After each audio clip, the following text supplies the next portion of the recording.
Dicen que el Athletic es único, en este caso no queremos ser únicos, queremos dar un primer paso hacia una de las agendas que como entidad tenemos la obligación de recorrer, tenemos la obligación de plantearnos, que es nuestra huella, nuestra responsabilidad con nuestro kilómetro cero, con quienes somos en el territorio y desde luego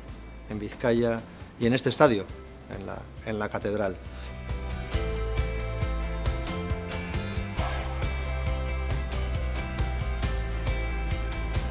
Gaur egun pozgarria da,